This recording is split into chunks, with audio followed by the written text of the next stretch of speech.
Howdy, folks. Welcome to Thursday night live stream. Excited to be on. This cold's been kicking my butt for the last couple weeks and other things going on in life. So not the usual Wednesday, but we're here Thursday. Super special combo multicast. We're broadcasting both on Techthusiasm and on Jiles McCoy's channel. How you doing tonight, Jiles? Hey, everybody. I'm doing well. How about yourself? But getting better, maybe at least from the cold. Yeah. This is week 3. Like I did go to my doctor on Monday. They're like, weeks? yeah, it takes about that long to kick a cold nowadays. Man. I don't know if you've ever had this done. I went yesterday, and I've had it done before when I've had colds, and it didn't hit me quite as bad as it did this time. But they put ozone in your ear canals and in your sinuses, and it burns up, kills infection, and makes it so everything kind of drains out and stuff. But man, I had that done yesterday, and I almost feel more congested today. Yeah, I was down yesterday.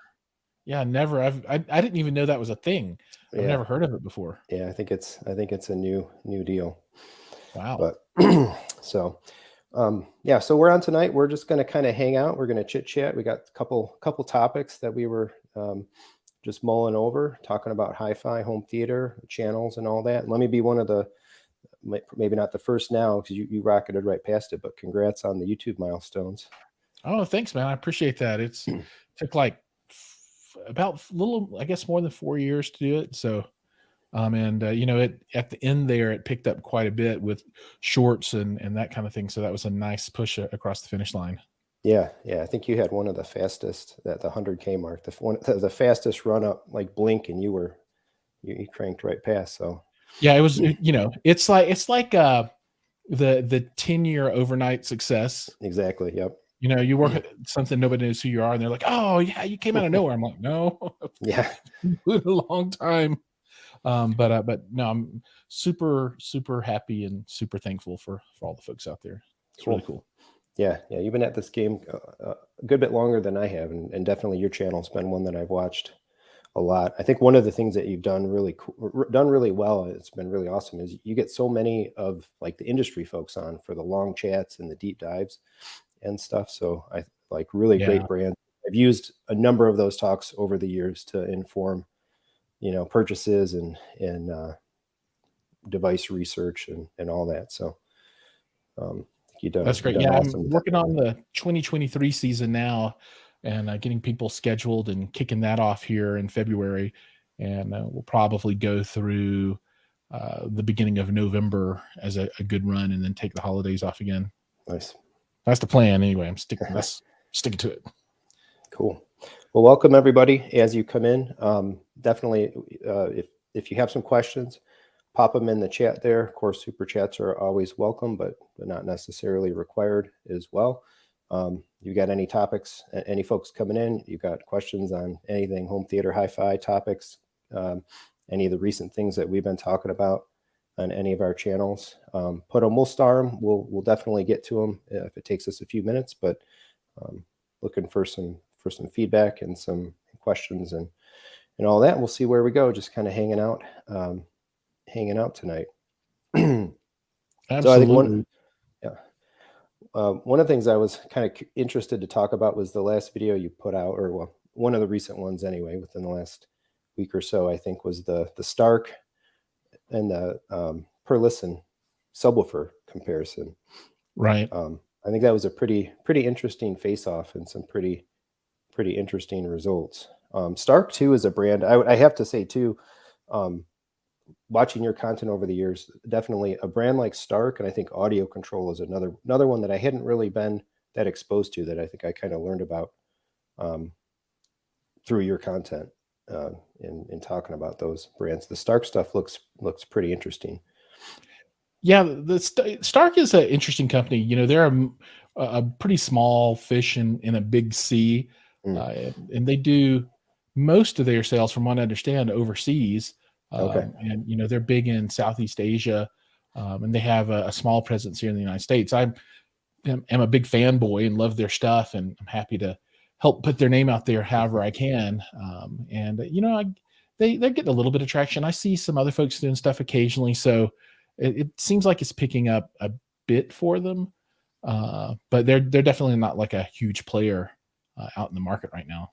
Yeah. That the 15-inch model that you the reviewed, SW15. yeah, looks like a pretty incredible value, especially when they discount that thing around holidays and other times of the year. No, it's a ridiculous value at that point. It's not the loudest 15, and it's sealed, right? So, when you put it up against ported, it's kind of apples and oranges. I have a lot of people say, well, how does it compare against like a 18-inch Marty Cube? And I'm like, well, this ported and, more stroke in the 18, and, it's kind of like different weight classes in boxing almost. So, that's, I think, a poor comparison.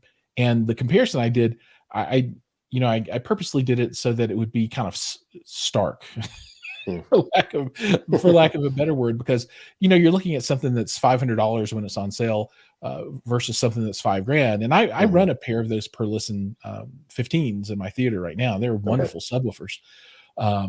But, there's a really big price difference. And I really wanted to see, exactly what are you getting, right?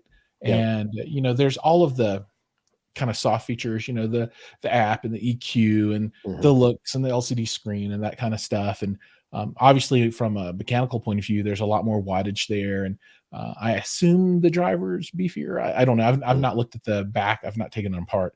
So I don't really know what the motor structure looks like. But, they both produced very similar, almost identical output up to the point where the sub is useful. The Stark, it ran out of gas before the per listen. The per listen is 3-6 decibels louder, like it's a lot louder. But for $4,500 difference, that's you'd hope to see something. That's something you got to think about. I think sometimes it's easy to how do I want to say this? Maybe undervalue certain items or certain models and write them off because we're always focused on bigger, better premium upgrades, or at least I am in some ways. But the reality of just so much of this gear throughout all these companies and this whole industry, this whole hobby performs. Sometimes I think we get into our own heads about what we're shopping and what we're expecting out of things and whatever. So I think at some point in time, I want to get up to 4 subs in my room. I've got a couple of Arundel 1723 2S's. I've been pretty happy with those. What are those? I'm not really familiar with their line of equipment. That's their biggest sealed. So they're about 20 inches tall. It's a dual 13.8-inch driver. And I forget the wattage of the amp that's in them, but pretty considerable. But I think I wonder about, and I've talked with other folks as well that have recommended, going to 4 subwoofers. It's less about adding more volume or needing to buy 4 bigger, larger, whatever, maybe like something like a couple of Starks to help just balance the room at that point, right? Have the 2 bigger Arundels, or you got the 2 big per listens doing the brunt of the work, and then you got the smaller models helping to kind of just smooth everything out. But that'll be, I think, on my longer term horizon. I've got a few other things to do. And so for all the folks out there, one of the things that we had talked about is, as from a topic point of view, is mistakes that we've made in home theater. And this kind of what you're talking about harkens back to what I consider to be a mistake that I made, and that was really chasing more bass than I ever would really have needed. And you find yourself with 4 18s and 2 21s and all this, and just a room full of these boxes, and it's just so much bass. And really, I can run those 2 15s, and 99% of the time I'm happy. And but I do think I'm going to add something in behind the sofa. I was running a Velodyne 18 back there for a while, and I might put that back, and that gave a lot of tactile. And that was more than enough. That 18 and the 2 15s, they're all sealed and just beautiful, wonderful, plenty of bass. So I mean, you'll see these theaters that are like in normal size rooms, right? So not like some auditorium, but just a regular room in a house, and they'll have 6 24s. And I can tell you right now, you don't need it. Not even for 5 hertz. You don't need that much, right?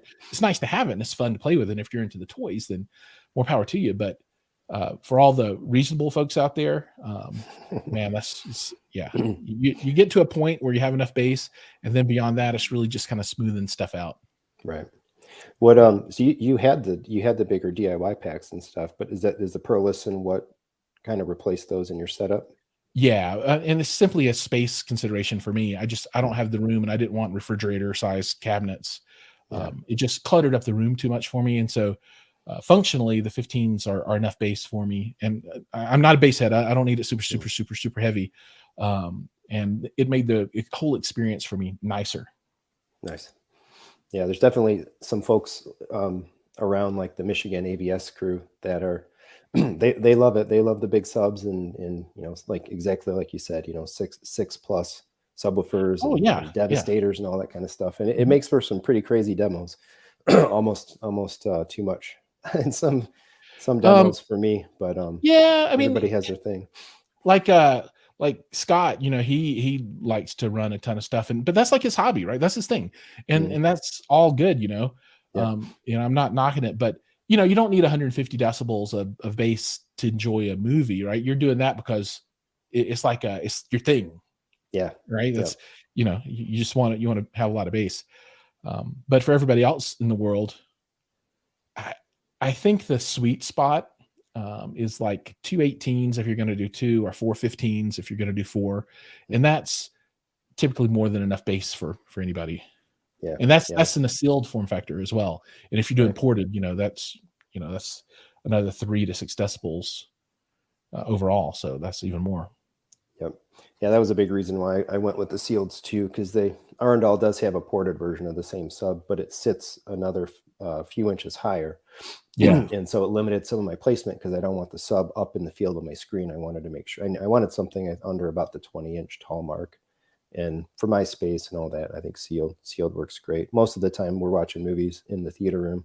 For me anyway, it's with the family. And I turn it up to a point where I would even probably turn it up a little bit more. And I'm usually being asked to turn it down from there. Well, yeah, I have that struggle too. And, I've got two young kids. Well, not super young anymore, 13 and 11. And they're both like, Dad, that's too much bass. I'm like, are you sure? They're like, yeah, Dad, that's a lot. They're like, that's way too much. What do you do? I'm like, okay, we'll turn it down. So, I always have things where I can turn that knob when I need to. Yep.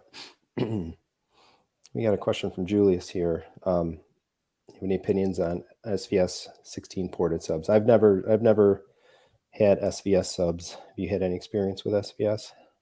Yeah, so the PB16s, I think, is what he's talking about.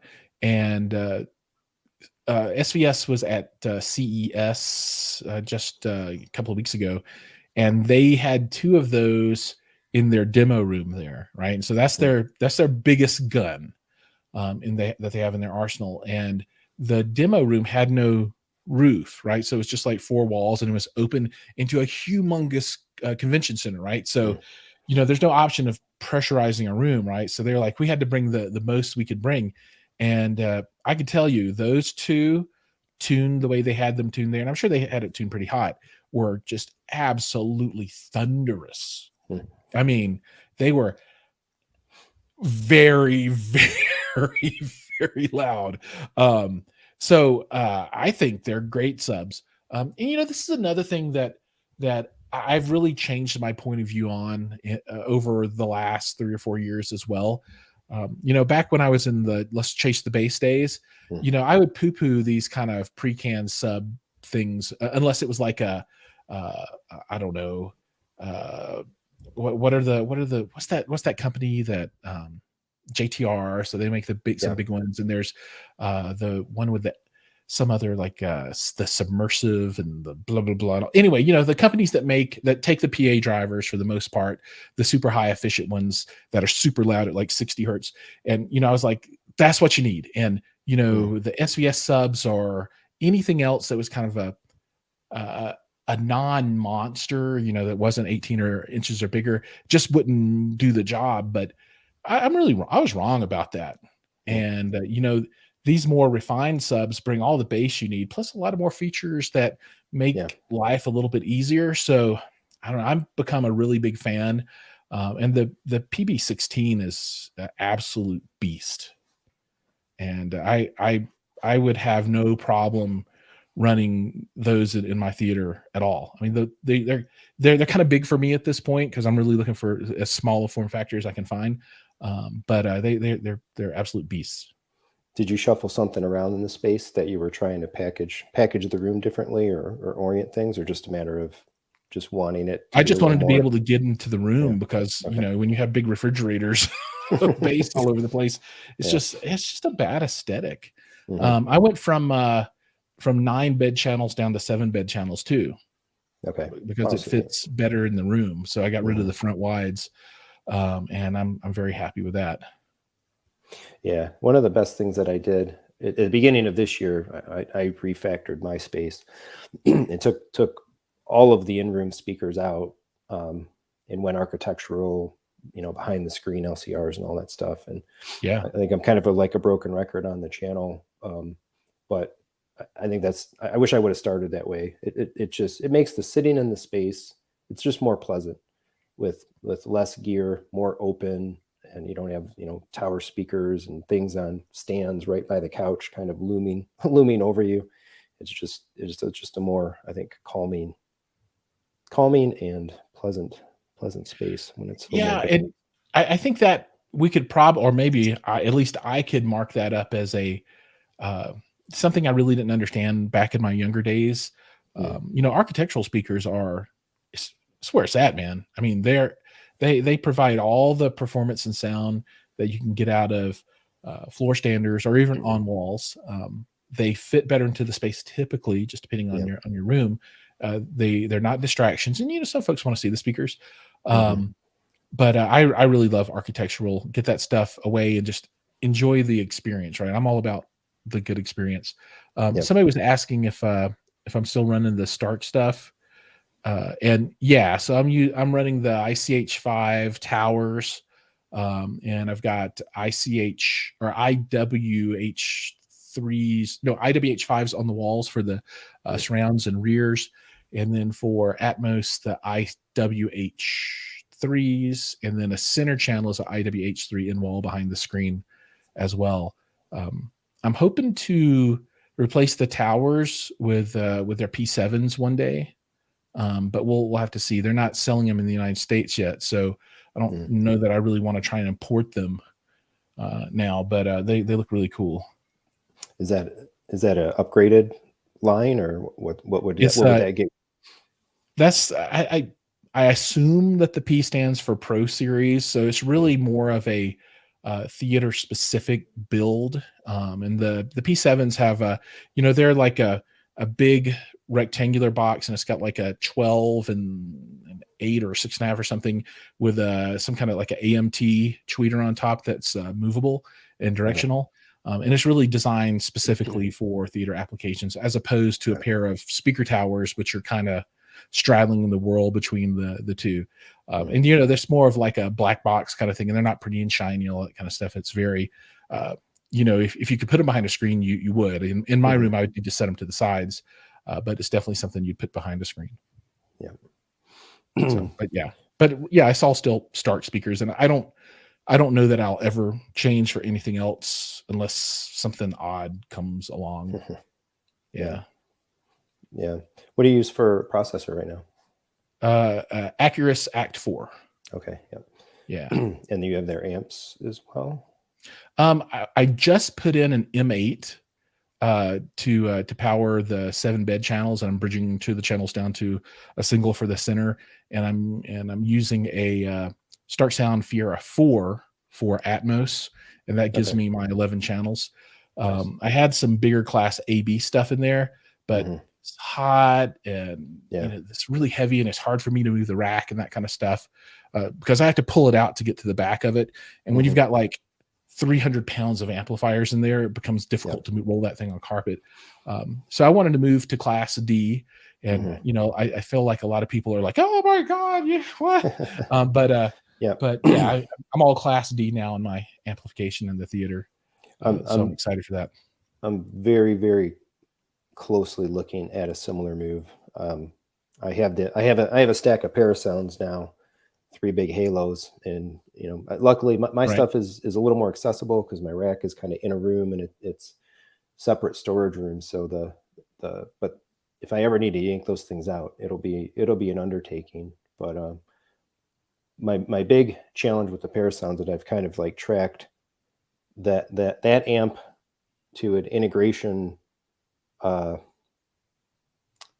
mismatch, I guess, with a couple of the specific Focal speaker models I have, and I'm trying to get noise floors down. I want to get all the buzzing and noise out of my spaces, so I'm looking at some NAD stuff or maybe some of their Master series, but I'm getting closer and closer to pulling the purchase on I think what'll be an NAD M28, and I'm really, really curious to tinker around with the difference between these big AAB Parasounds in that NAD and see if things measure differently, if it pulls the noise floor in the ambient noise coming out of the speakers down to nothing. Just keep it super clean, simple, light, cool, and all of that. Yeah, that's awesome. For me, noise floor in the room really is all about the projector. I'm not lucky enough to have a space where I can have a projection room and put in a separate room. And I suppose I could build a hush box, but I don't know. When the movie's up and running and playing, you're okay. Yeah. I can't tell anyway. Yep. So I've just written it off as whatever. But yeah, that's where all of the audible noise in the room comes from. So when everything's running, it's the projector that you hear. It drowns everything else out. UPC game too, right? Yeah, totally. Do you do that in your theater space, or you do that more just in the office space? I prefer to have a much smaller screen. I've got a 32 right now, and I think that's really too big for first-person shooter kind of stuff. If you're going to do like racing games and that kind of thing, then bigger is better. But for FPS and that kind of thing, smaller is better, and you get your field of vision, and then it feels like it's less throw with the mouse, and you're not trying to move your head around to see. You just take it all in. So but I game in the office. So where I'm sitting at now is where I game at. So this is the gaming and streaming and content editing and all that kind of stuff area. But yeah, now I heard you got a new toy. Yeah.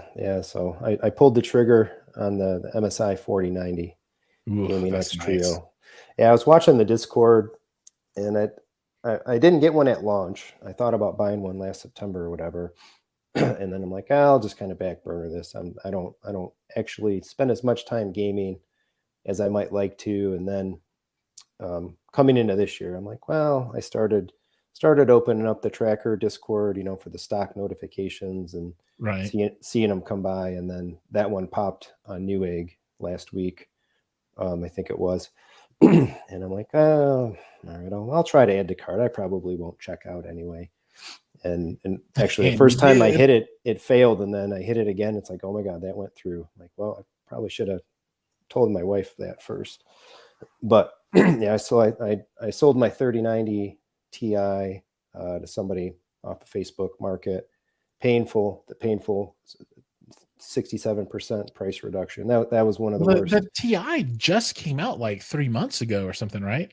I think I bought it back in, was it March? It was last year for sure, because I bought a 3090 and then they released the 3090 Ti the next month.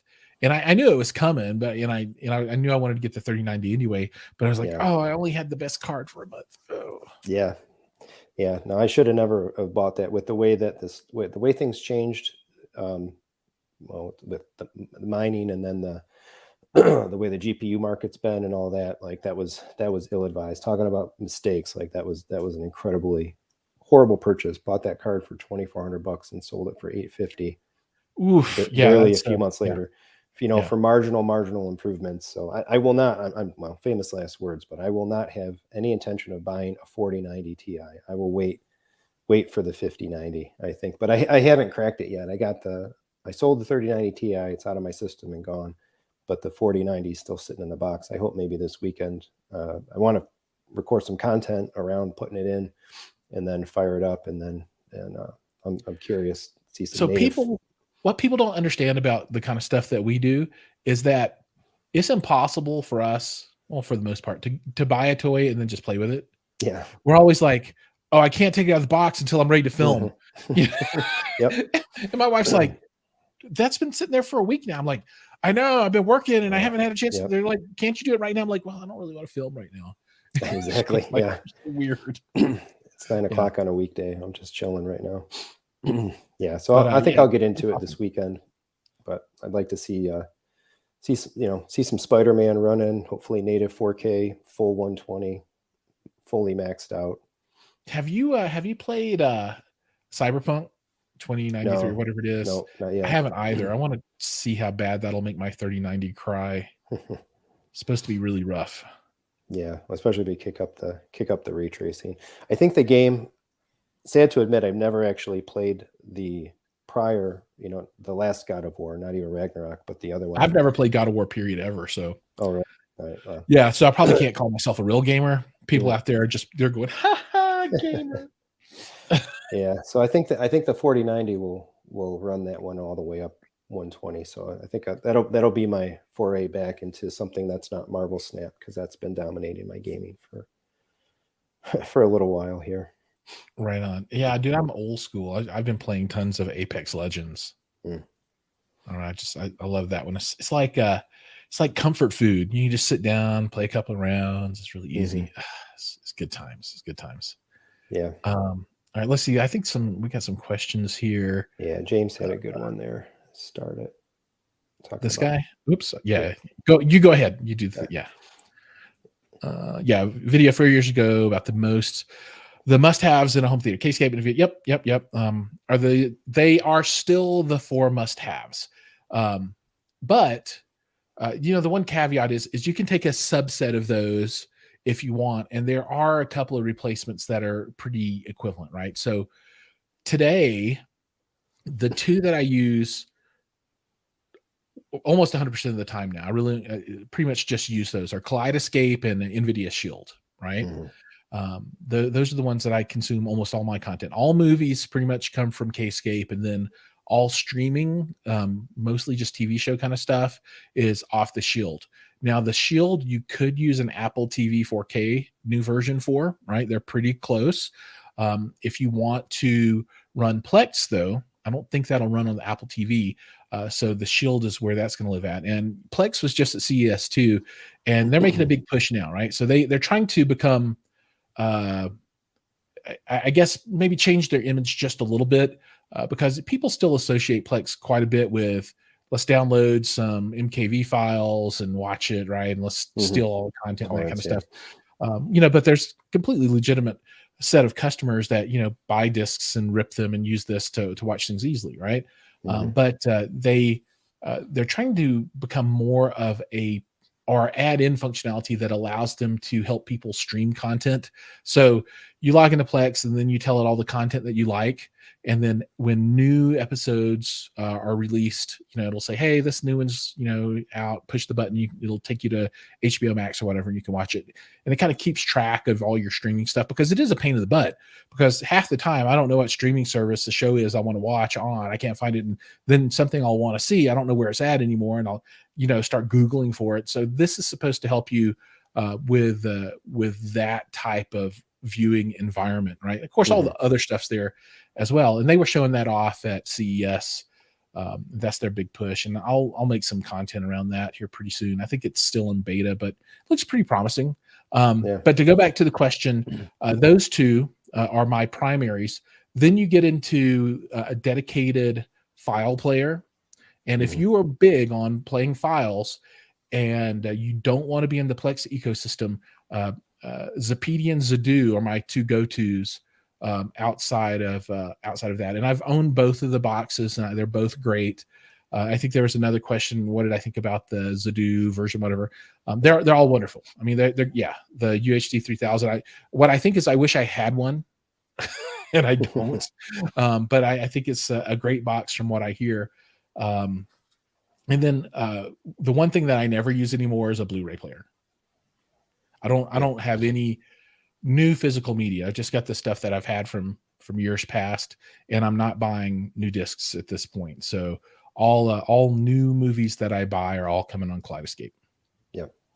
Yeah, I echo that sentiment. For video, it's two pillars for me. Kaleidescape as well. I go Apple TV over the Shield, just because I'm an Apple ecosystem kind of whole hog, Mac, iPad, iPhone, and so Apple TV fits into that so well because of the extra services and features and enablements and stuff that it gives you. And aside from Kaleidescape, I buy digitally, mostly on iTunes, again in the same in the same ecosystem. Yeah, I haven't had a disc player, dedicated disc player, in I don't know how long.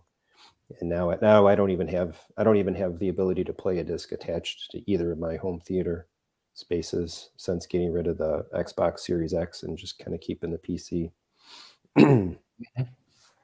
Yeah, I don't have one. So I've got two spots where, well, three spots, but two spots where we primarily watch television. And I still have a Panasonic in the theater downstairs, but in the living room, we don't have any way to stream at all, or I'm sorry, to play disc at all. The only thing we have in there is a NVIDIA Shield, and we watch all content off that in that room. Yep. Same. So there you go. Those, that still holds pretty much true. You just need to decide how you want to consume your content. If you want to consume off disc, then that would take the place of the Kaleidescape, right? Yeah. Those two pieces are kind of interchangeable. And if you don't want a dedicated file player, then you could do that with the NVIDIA Shield can do it for you. And then I've not used the Apple TV enough to feel comfortable with it, but can you have it play MKV files and stuff like that? Yep. Yeah, I have a Synology with an 8-bay that's half filled and cool. Still pretty loaded with a decent amount of ripped content and stuff. Plex is there. It's a little limited in a couple specific ways compared to doing it on the Shield. The big hole is you don't get to bitstream Atmos and DTSX audio, so you lose that. But when I do play stuff that I have ripped in Apple or on the Apple TV, I tend to use Infuse.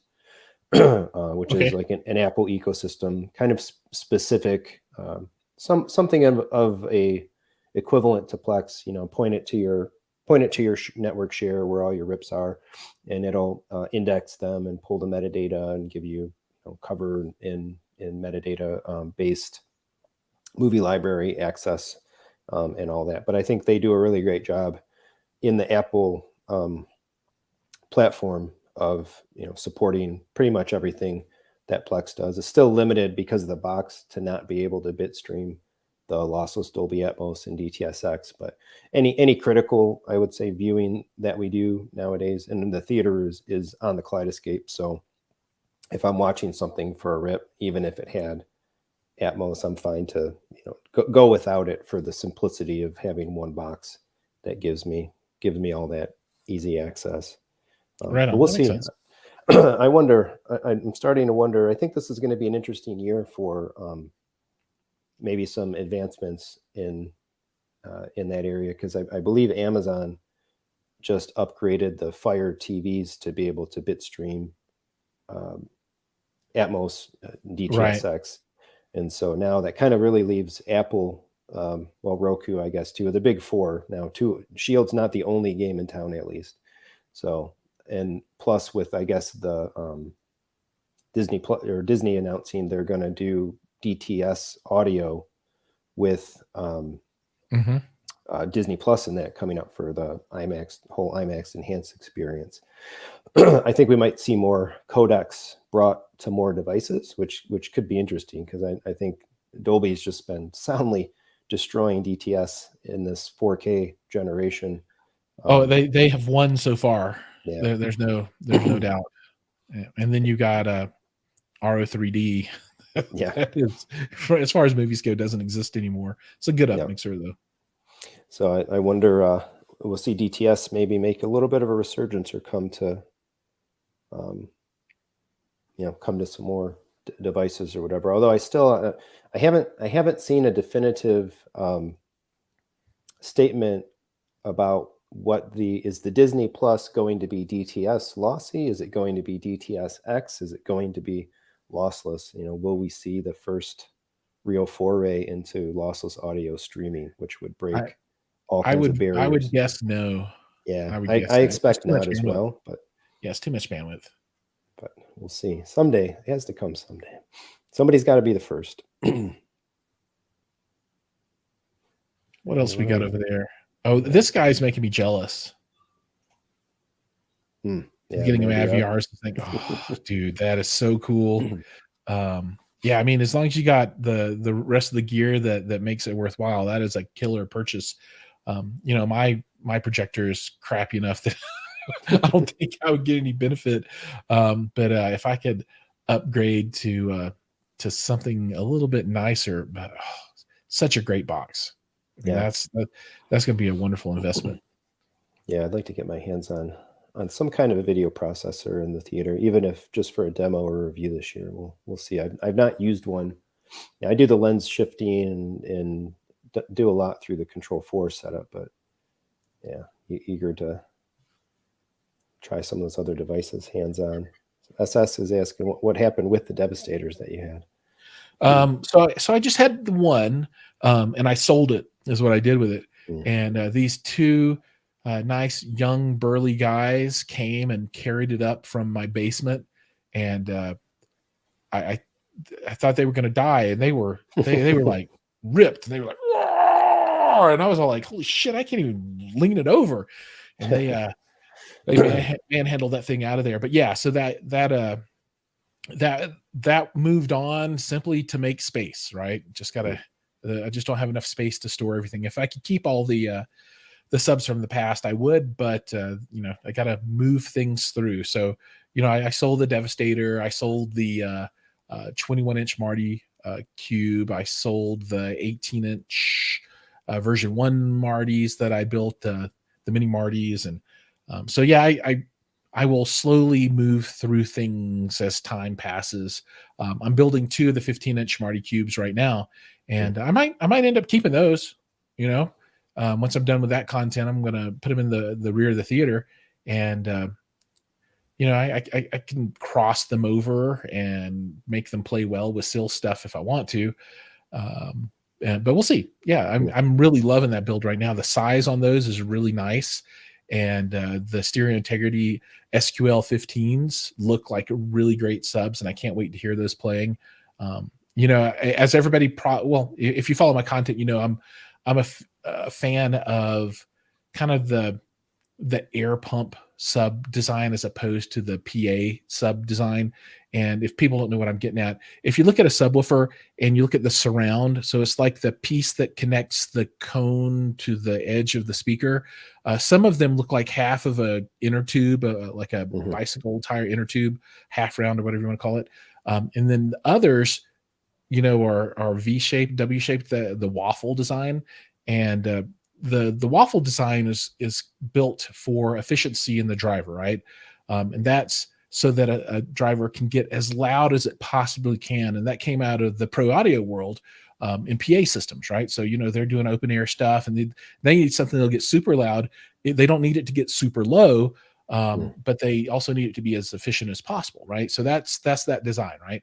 And then the ones with the half round, that was really designed for a lot of excursion, right? So they're able to physically move. They have a larger X-Max typically.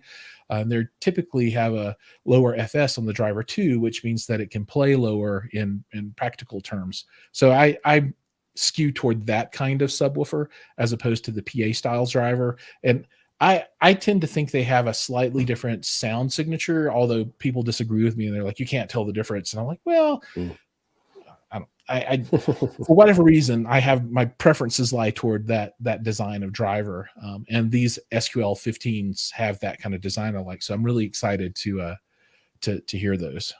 Yeah, I've never gotten into the build, kind of the DIY or kit build stuff, but it takes a lot of time and a lot of space, and it's not the easiest thing in the world. I mean, it's pretty straightforward. And if you can put together IKEA furniture, this is like IKEA furniture with glue. So it's not that bad. But it's an undertaking. The painting is the worst part. The finished piece, that's the hardest. Yeah. Throw up a couple more questions here. So one's asking, sitting 8 feet away, any reason to go towers over bookshelves if subs are being used? What's your thoughts on towers versus bookshelves? Depends on the bookshelves. Yeah. Right. So if it's a bookshelf with a tweeter and a 4-inch driver, I don't know that I would go that scenario in any world I live in. But, for the most part, if you've got a tweeter and a 6.5 and a sub, you're totally fine. You don't need a tower at all. Right. Mm-hmm. The reason most of the time you go with a tower is because you're trying to get bass extension in those speakers, right? And you'll see a tower, and it'll have like 2 drivers, and one might be a passive radio or not. If it's not, maybe it'll be ported. And the reason that people go ported is so that they can make the lower frequencies louder as well. So that's all I'll play for additional bass. If you're going with a subwoofer, you're gonna typically have a crossover on your main anyway. So it doesn't matter if it can go less than 80, 70, 60 hertz, right? You don't need it to play down to 30 or 20 or whatever, right? It's because you're not going to send that signal anyway. So bookshelves I think are a wonderful way to go. And, that kind of goes back to what we were talking about before with in-walls, right? Most in-walls aren't going to have a 12-inch driver. Right? They're not designed to play bass, right? They know that you're going to have subwoofers. So no, and the 8 feet away is fine. It could be 10 feet away, or it could be 6, whatever. But I think you'd be fine. I'm curious, what specific equipment you're looking at. Right. Yeah. For Juan Brana. 8 feet's kind of, well, I guess I wouldn't say necessarily close, but it's intimate. I sit a little further back than that.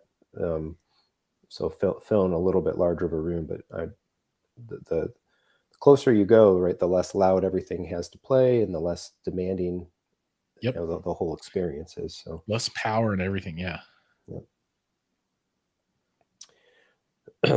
Question here about backing up videos. Been successful ripping Dolby Vision or HDR10 plus metadata while reducing the size. So the rip stuff that I've done, I don't re-encode anything. I've just done MKVs, and honestly, I've just done kind of like the stuff that I have ripped that's been 4K, kind of put it in, run make MKV, taking all of the care that I make sure that I get the right playlist and the right subtitles and all that. But I haven't even messed with Dolby Vision much. In any rips you've done, Giles, have you been concerned with or rips does not exist in my world anymore? Oh, really? Yeah, okay. That's not it's not part of my lexicon. I don't have any new discs to rip from. Yeah, right. I mean, I'm totally out of that game. But in general, 265 container makes things a lot smaller. And I've watched MKVs in 264 and 265, and as long as it's full rip, I've never been able to tell any difference. If that's a concern for anybody. But yeah, I don't even have a CD or a Blu-ray reader on my computer anymore. Completely. Yeah, it's just glass in the front. There's no slot for anything. Empty bay.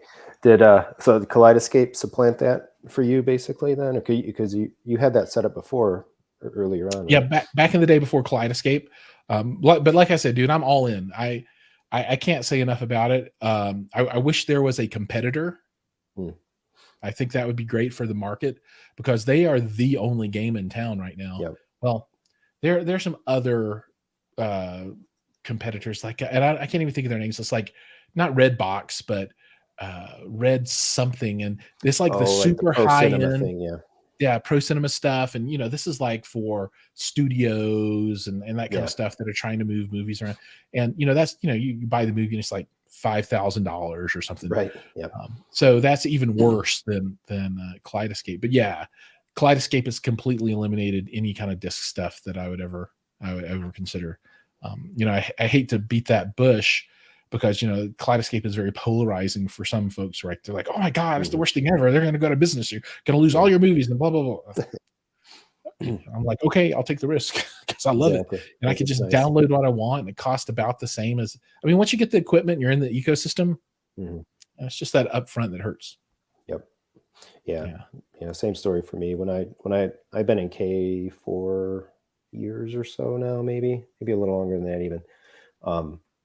I got fed up with doing the ripping server stuff, and I didn't want to have shelves of discs. And I've happily been using Kaleidescape. I did a little more back into the ripping scene in 2022, mostly because I just wanted to make the content about it. I felt that there was like kind of a lacking of like maybe good instructional info how to do it, right? And particularly focusing on like the pitfalls of it. The way that I feel like a lot of people either understate the pain points and complexities of it, or the way I think a lot of people even maybe like make mistakes in what they've put on their servers and maybe don't even realize it and stuff. But at the end of the day, doing that stuff for the purposes of content kind of pulled me into the idea like, this scene, it was fun for a little while. And then I remembered all of the pain points and hassle factors and time spent elements. And so that for me, it just like reaffirmed again. It's like, this isn't the solution for me. Like Kaleidescape is what makes sense for me. So yeah, I'm all in. There's a couple more questions about K actually. SS, they have a program to upgrade import movies you already have invested in, some of the Movies Anywhere. Nothing like Movies Anywhere. I think we've all been wanting Kaleidescape to join Movies Anywhere for a long time, but as time goes by, I think that gets more and more unlikely to happen. They do have a path to get your old discs in, but it's very convoluted. So you have to get your hands on one of their older devices that has a physical drive in it. Then you take that device, add it to your system, right? Make it part of your Kaleidescape group or whatever as a player. And then you can take your old discs and feed into it one by one. And it'll catalog that as you owning the disc. But you still can't watch it discless until you pay like a $3 or $4 fee per movie to go. It's called their disc to digital program. So if you've got a ton of physical media, I would say keep your Blu-ray player and just watch it on that. If there are some that you watch a lot or want to have for demos and that kind of thing, then sure, borrow one of these units from somebody, get those disc to digital. Yeah, exactly. And go that route. But yeah, Movies Anywhere it would be so awesome to have that happen. Yeah, but you're right. It's never going to happen. Movies Anywhere itself is just even, I think, underperformed what it could have been. Lionsgate, MGM, some of the studios never joined. I don't think there's been a new studio added to Movies Anywhere since the original 5 founded it. Yeah, it's all about, from that point of view, I think streaming has pretty much eaten that market alive. Yeah. All right. Hi-Fi Haven. What's the average cost of a Kaleidescape 4K movie? Well, you can help me with this one. Like a new movie is like $30 or something. 35. Yeah, I would say. You still got the outlier studios like Paramount and Warner that are like the $36.99. That's painful. Yeah, that's top ends, but yeah. But then you got the Disney, Sony, NBCU. I think some of the other ones are pretty reasonable, where even new stuff is in the 20s, or like you said, $29.99. They have sales all the time. I've bought a ton of movies for like $12-13 each. Yep, that's the way to go. Now the bundles, especially for somebody coming into the platform, you want to grab stuff. It's sales and bundles will take care of you. I did that to get I did that to get all of the Star Wars, all of the Star Trek, all of the Marvel stuff, a bunch of DC, all of the nerd fandom typical catalog things, all the demo movies and that kind of stuff. I waited till they were on sale and picked them up. Yep, exactly. Same. I did have the benefit myself too. I got in just in time when Ultraviolet was still here. So I was able to link my K library to UV, and then 3 months later or whatever, the UV went down. Yeah. So another one from Juan. Wonder if a company like Apple would ever make a more affordable version of Kaleidescape. Yeah, we will see. That's always the big question every year at WWDC. And but high bit rate. I hope somebody does, but it's a tough proposition to get into. Making all those deals with all the different companies is tough. There's a reason nobody else has done it yet. Yep. Yeah. Yeah, we'll see. Sony with that Bravia Core thing is getting at least the video bit rates up there. They didn't put the audio with it, but for a service that's only linked to latest year model Sony televisions, and Sony's probably one of the last companies. Market. Yeah, last companies I'd build a library with of movie content. So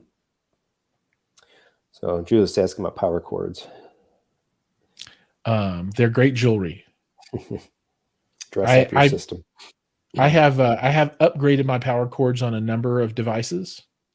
There has never been any type of perceivable difference in audio or video quality of the performance of the device, but the looks in my room vastly improved. Looks nice when you got a nice looking power cable. It's not as long as it's a competent cable, it's not going to make a difference. Exactly. EQ through cables is silly, and folks that are like, let's get a better HDMI cable because it's going to make my picture look nicer. That's also way out there too. But power, in my opinion, well, I think empirically, power cables do not make a difference. It's not. I don't think it's really opinion. Yeah. Yeah, I think one of the biggest things that I do and recommend with cables, that like in terms of buying them, is buying cables of specific lengths to clean up your rack. That's a clean big up deal. your space, not have all the excess cables and stuff like that.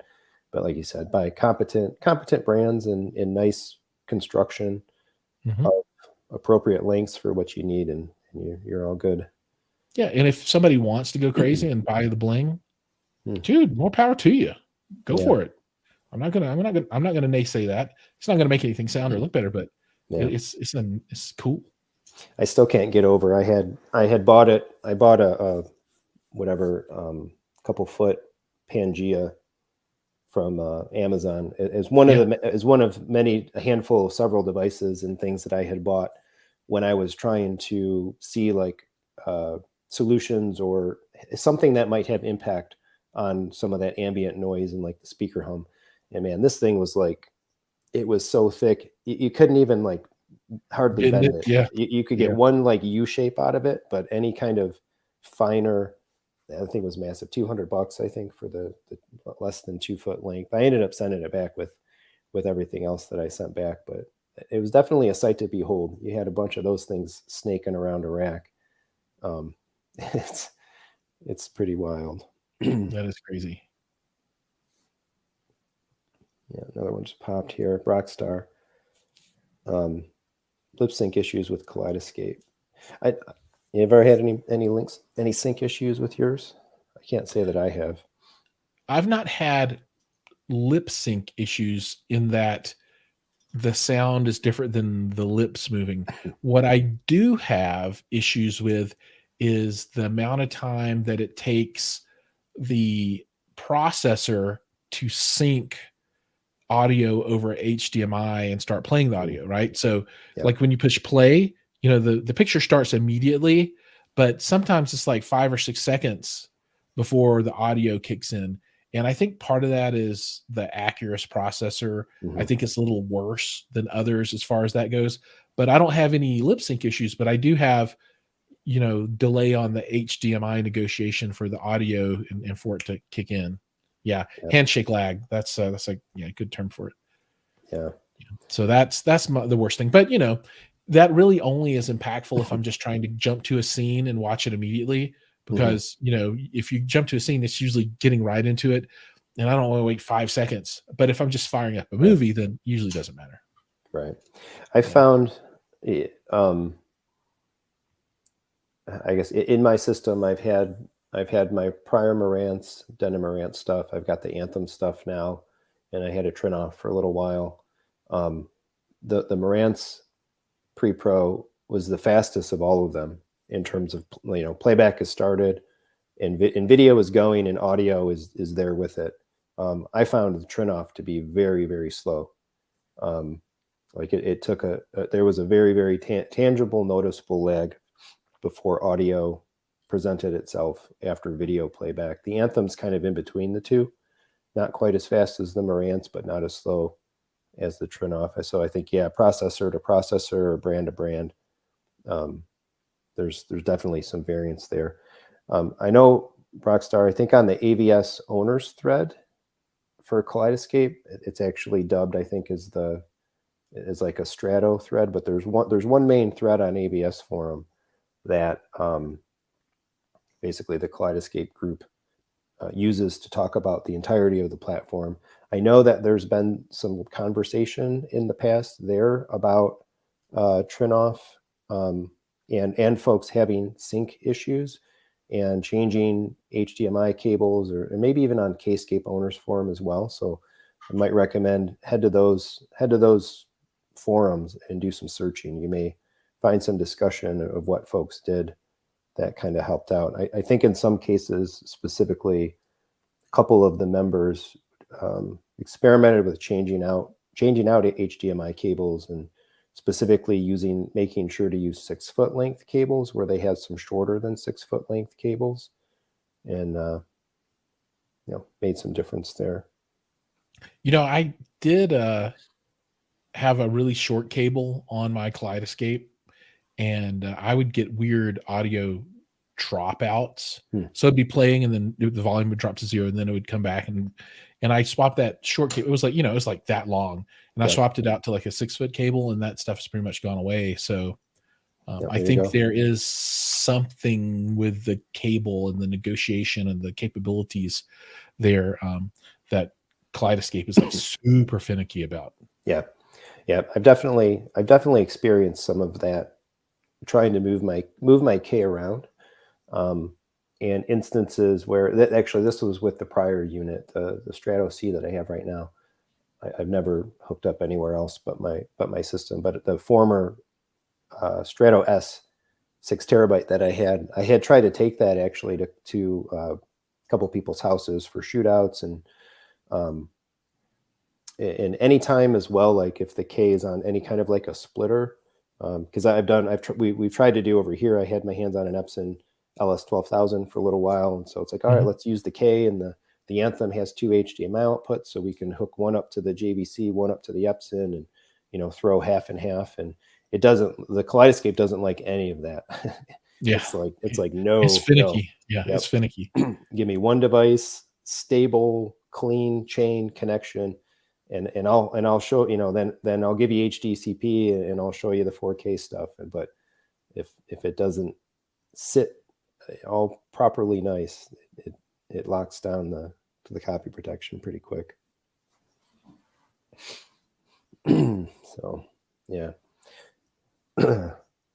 See, anybody else out there got stuff?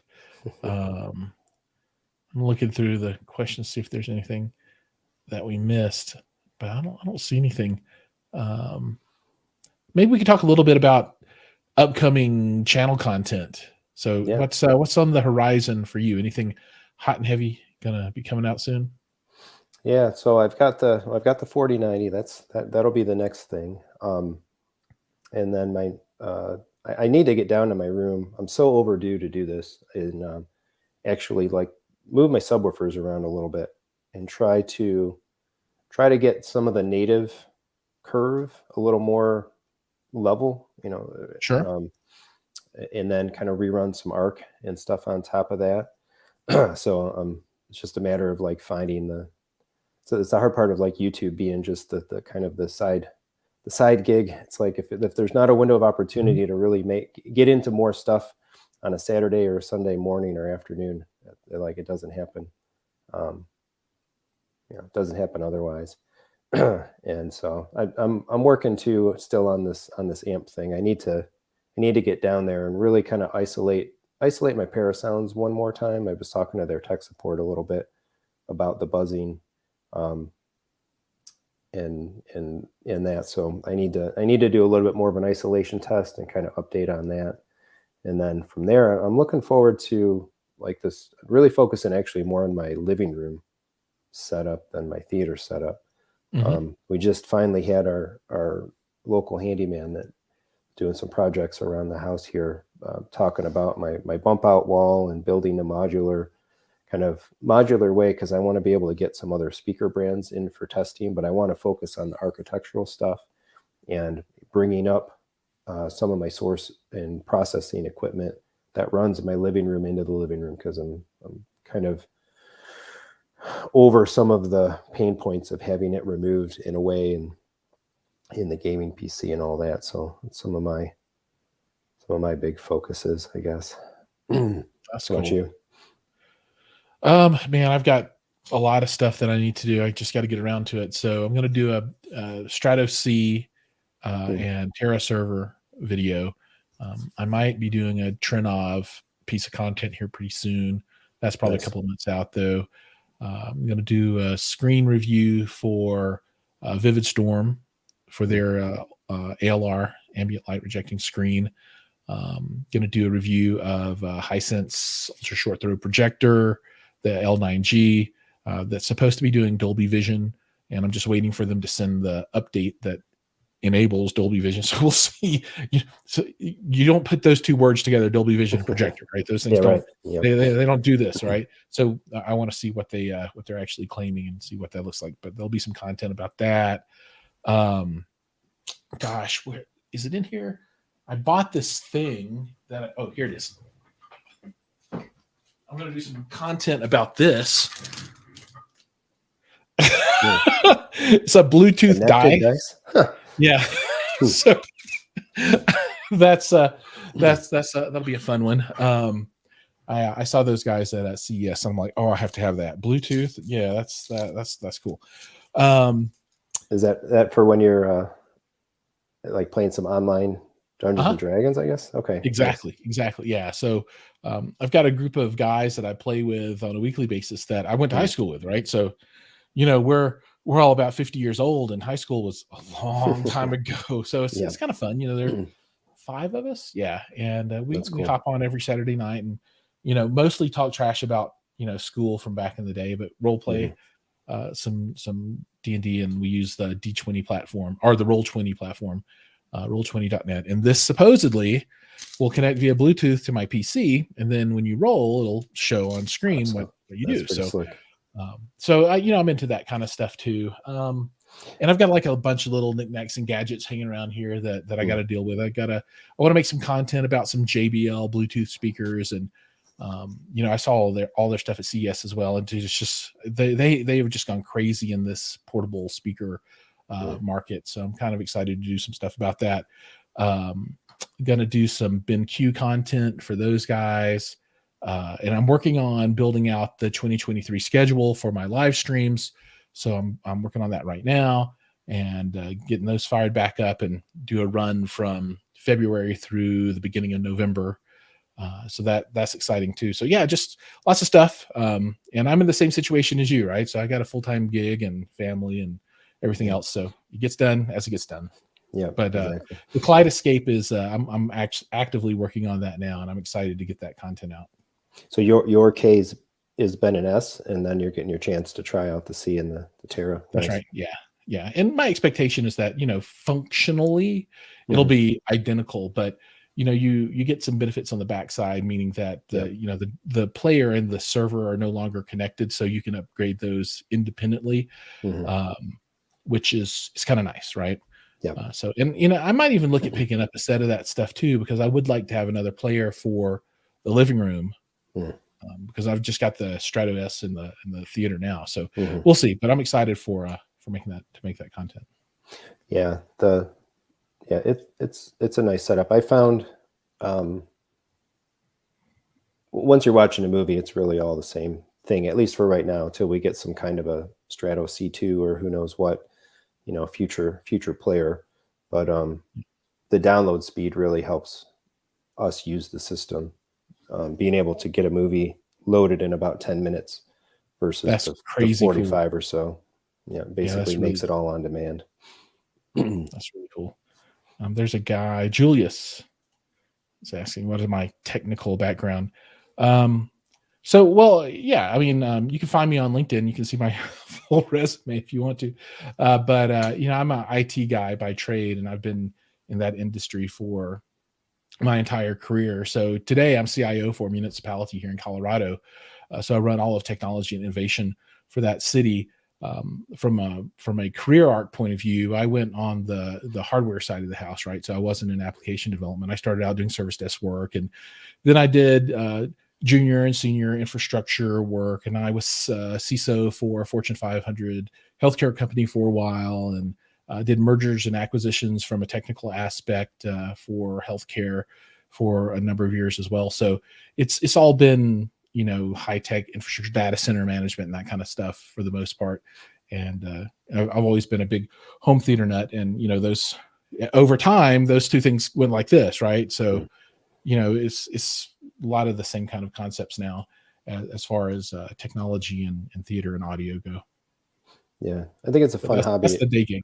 Yeah, fun hobby to be in with the technical / engineering background. You have kind of a different approach to things, right? With a different kind of understanding, a different level of maybe appreciation, or just or that being an engineer. I know when I look at stuff, I always look at it from that lens.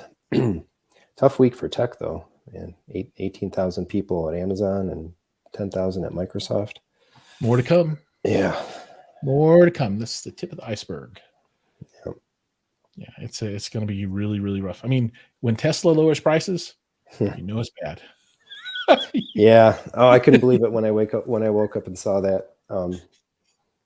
It's funny. Yeah, I even made a video. I don't even cover that kind of stuff, but I was so shocked. I did a little stream about it. I was like, oh my God, they reduced prices by 20% on some things. I mean, they've always waited for the government to give rebates just so they can raise their price and rake that money in themselves. Take the money themselves. Yeah, that was their standard operating procedure to lower prices. That something horrible is going on. Yeah, the auto market in general. It's going to be an interesting year for buying and selling cars. I think everything's going to go sideways. Supply and demand curves in the used car market, Carvana, and all of them going down. A buyer's market. Yeah, it's no longer a seller's market. Yeah. I had thought a little bit towards in the latter part of last year, like we had the Model 3, we had it for about a year, and there's definitely like certain elements of it that I like, and then but the way the car market was, it's like, man, we drove this thing for a year, we got 10,000 miles on it, like we could sell it at a profit and whatever, and now that profit is like a $20,000 loss. The world changed. Yeah, Nvidia and Tesla both just devalued my electronics at the snap of a finger. With the new GPUs and those price cuts. Pretty wild. It's super crazy. I'll be buying a new car in 3 years, I think. So I don't know, whenever my son decides that he's ready to be driving. So I think he's about 3 years out when he's 16. And so he'll inherit my Jeep, and I'm next up for a new car. My wife got the last one. So we'll be looking then to see what's hot. I don't know. I've never owned a truck, but that Ford Lightning looks really cool. Oh yeah. That is a nice electric vehicle. Yeah, I see those around a little bit here in the Detroit area. That's cool. Yeah, we're getting a couple at work, so I'll be able to test them out and drive them and stuff and see what that's like. So excited for that. Yeah, the EV is interesting. Like it's insanely awesome, just like always having a full tank, right? Basically having a full battery every morning, every day, you're ready to go, and it'll take you, within daily range. Never stop at a gas station on a hot day or a super cold day or whatever, in the wintertime, and sitting at the kids' sporting events, regardless of what it's like outside, you can be in there watching Netflix on the screen and all the stuff it lets you do. There's some cool factor, some convenience life factor to the EV, which is pretty awesome. And if you want a performance vehicle, there's nothing else right now. Yeah, that's just it's the way. Yeah, as the Mandalorian says, this is the way. Yeah, and even Florida. I won't buy anything like that though. Yeah, we got the performance. That was a mistake. I should not have bought a performance trim in Michigan. Really? And we bought 5 tires and 1 rim last winter. Ouch. Because of winter potholes in our wonderful Michigan roads. But I don't know, the way this winter's going, I was going to put some winter tires and some bigger rubber on it, but I haven't done it yet. And it's like, it's January, whatever. It's too late now. It's raining and it's 45 degrees outside. I don't know that winter's gonna come this time. I hear you. All right, so here's one. Yeah, it's never gonna happen. I don't even have the Devastator box anymore. I've got the Kraken. Kraken's downstairs. So if you want me to do a video with the Kraken, if you can get GSG to send me their new 21-inch sealed box, I'll build it and I'll put the Kraken in and measure it. I'm happy to do that. But I've still got the Kraken, but I don't think I'll ever put together another Devastator box. I don't, if they have a, like, I might do like a G sub or a small one, but the big ones, it's just so painful for me to try and get up and down the stairs and stuff in the basement. It's like, I almost have to call a moving company to come help, it's just, it's too much, hundreds and hundreds and hundreds of pounds. Yeah. What's the Kraken? Is that a driver or? Yeah, that's a 21-inch sub that's from Parts Express. Okay. And it's called the Kraken. And I did a video where I built a 21-inch ported kit from GSG and put the driver in it. And then my wife painted a Kraken on the box. So that was pretty fun. The good old days. That was fun. Speaking of watching The Mandalorian, did you Tesla 409? Yeah, the answer is it can be. Yeah, actually you need the base standard range is not, but I think as long as the long ranges are. Yep. Yeah, they're all 4. Yeah, and some cars come with 3 motors too, which is weird. I don't know if the Teslas do, but others. What were you going to say about The Mandalorian? Season 3 is almost here. Yeah. I saw the trailer popped. I haven't watched the trailer yet. I finally just got around to watching Obi-Wan. I'm so behind in my content. But I thought Obi-Wan was okay. It was good. Yeah. It had some really, really cool fan service moments, but I wasn't a big fan of some of the characters or whatnot. But I need to roll through the Book of Boba Fett before Mandalorian. Book of Boba Fett I liked. That was good. I really like Mandalorian. I enjoyed that one probably the most. But what was the most recent one? I can't think of the name of it. It's eluding me. Star Wars? Yeah, the newest Star Wars where it's the Andor. And Andor was really good. So if you like the first 3 movies, Andor felt like that. Just like the other movie that came out, Rogue One, whenever it came out, it felt like the original trilogy. Andor felt like the original trilogy. That's my favorite, and I think Mandalorian is second after that. Nice. Yeah. I'm a huge Star Wars fan, but I'm just as behind in Star Wars video content as I am in Marvel cinematic content. I need to catch up. You catch go ahead. I was just gonna say I think I've seen most everything on both of those at this point. I've got me and my boys watch it though, so it's like a thing for us. Yeah. So yeah, I'm so close. Like my kids are a little younger, 9 and 12. Soon to age up. I'll have a teenager very, very soon. But yeah, we're especially with a 9-year-old, like it's still a little light for a lot of that content, but not too long. Sooner than I would even like, I suppose. But at some point, yeah, that's true. It'll happen, and then you'll be like, oh my god. Then they graduate, and then they go to college. They're gone. Yep, that's what it feels like anyway. I got friends approaching that zone or in that zone now. Yeah, pretty wild the way it flies. But I'll be able to watch more of all that current stuff in a few years when we can do it as a family, because most of our viewing is family viewing, and we're still below bar on some of the content. Well, if you can find time, you should watch The Last of Us.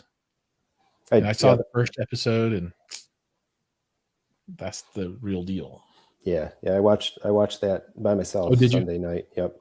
Yeah, I was curious to jump in on that. Did you play the game or both? No. Both of them? No. Okay, so No, you're fresh to all of it. Yeah, it's all new. Yeah, I played the first game. I have not played the second. I presume someday it'll get a PC release, and I'll do it. I'll do it then. I thought it was a fantastic game, and by virtue of playing the game or not, though, I think that was pretty wild. They did a really good job with that. Really, that's cool. Very faithful. Yep. Yeah, I watched it. I actually watched it with the whole family, and the boys were like, they're like, the suspense. Oh my God, Dad, this is horrible. But they, I think it was okay for them. It wasn't too much. And my wife loved it. She loves that kind of stuff. So it's going to become like a Sunday night thing for us. Yeah. I'm going to try to keep up with it. I think on release Sunday nights, I'm usually more of a wait until it's out and then binge it consecutively. But I'm like, I got the first one on release day. Might even do a quick stream every Sunday after watching it just to talk about it. I've wanted to do more streams like that, about content. But I've done a little bit and I didn't get much pickup on it. I was like, it's a lot for, not a lot of return. So, but I don't know. I love talking about that kind of stuff. So maybe if I stream right after the episode airs, rather than waiting 3 or 4 days, because by then it's like old. So maybe that super was my mistake. fresh. Yeah. HBO Max did a good job too. It was, I did check the technicals on it, and the streaming numbers were good. HBO, I'm pretty impressed with HBO Max. It's a good service. Absolutely. Yeah. It's a good service. Movie 2099 says, you still rocking the Stark in walls? Yeah. So I've got, in the theater, I have 5 in walls. So 4 Atmos in the center channel. I've got 4 on walls, which are the surrounds and rear surrounds, and then 2 towers, which are the left, right. So they're still in there. And then someone's asking about the Symbian Amp FP series. Are they still available? Yeah, they're still kicking and available. Send me a message and I can help you out with that stuff. Do you do any kind of control system in your setup? Nothing right now. I mean, I've got a I don't know if you can see it behind me, but there's all my light switches. They're all automated. So I can control those by voice or by app and that kind of stuff. But other than that, it's just like consumer level kind of stuff, like Nest cameras and that kind of thing. I'm thinking about doing C4, Control 4, and doing that in the theater. But I would really like to, figure out something that will integrate the Kaleidescape fully, and Lutron will do that. And it would be simple to put a single Lutron light switch in the theater, and then put a controller for that and integrate the two so that when you start the movie, the lights go down and all that stuff. So I'm thinking about doing that, but right now I don't have anything in there that's, out just that you can't get at Home Depot. Right. Yeah, everybody gets it. I've got a Control 4 set up. That'll be one of the things actually that I'll be getting to pretty soon here in the new year, as well as they've got their new line of remotes coming out, the Halos. They're nice. Yeah. So I'm hopefully talking to my local dealer friend, Dan. I should be able to get the non-touch here very soon, and then nice. I don't know whether I'm going to want the touches or the non-touches. But I'll end up wanting to buy 2 of them for both of my spaces.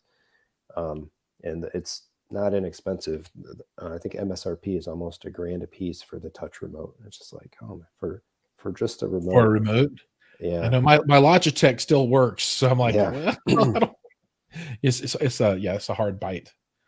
Yeah. Kato's cool stuff with the lighting though, with it's always neat. People get a kick out of it, start the movie and the lights go down, and I love they have the metadata or the automation hook for credits.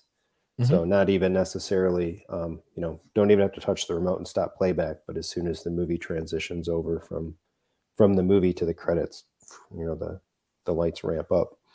That's how people always dig the integration. It's fun. I need to do a little more with the system, I think, in the theater, and I want to start playing around with some more voice stuff as well. I'd like to be able to command the Zoom modes of my projector with voice. Oh, that's cool. For scope versus 16:9 and stuff like that. I've dabbled into that a little bit. I got my NAS set up for like Siri Homebridge, and I picked up an Echo Flex to try the Alexa stuff. But the new remotes are supposed to have more voice functionality built in as well, specifically for Apple Voice. So we will see. Yeah, SS. I definitely do have, I wouldn't say necessarily a love-hate relationship with C4, but I've definitely uncovered some of its shortcomings, and new remotes will finally be Wi-Fi. We'll see. I think a lot of Control 4's goodwill and not necessarily value, but say operational improvement is hinges on these new remotes. So I hope that they're winners. A couple other folks mentioned doing full Control 4 in my next house. I think like this hobby is so, especially with Harmony going out, or the Logitech not doing the harmonies anymore. You kind of have Control 4, and then you still have like these Crestrons and Savants and all that stuff at the high end. I don't think we have enough options for control, like good control. Yeah, from a remote point of view, no. Yeah. It was Logitech, and then they owned it, right? And then they said we're out, and then what's left? URC and the ones that you mentioned, like really high end stuff that you need integrators to deal with for the most part, which adds a whole different level of cost and pain, right? And then the DIY stuff is all like not nearly as good anymore. Revisit on the questions here. Preferences between ZDoo and Zapedi. Do you have a preference? So I've never used a ZDoo in all the years. Going back a longer while, I had some Dune players. I did have a Zapedi for a little while, not the current models, but like the last generation. I think Zapedi is up there because of the media center.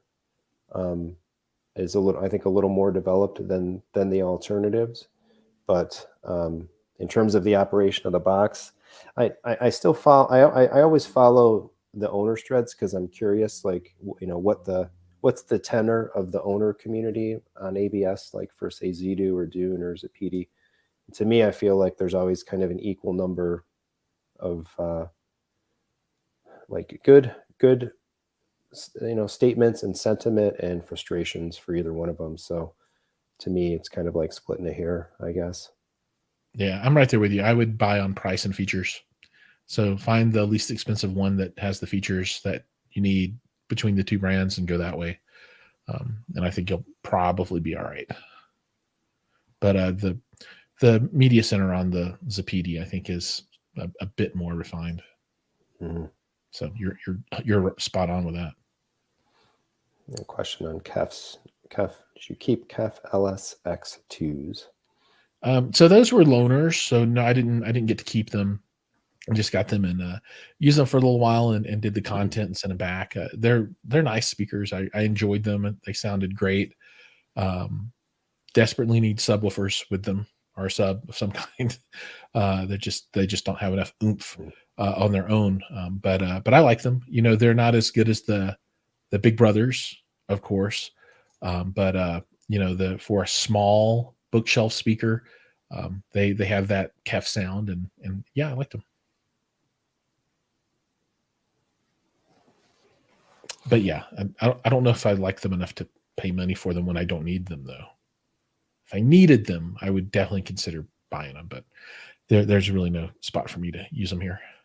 Yeah, it's not a brand that I got to hear some Kef stuff at Audio Advice, but that's the only time I've I'm going to take a trip out to their New Jersey demo room.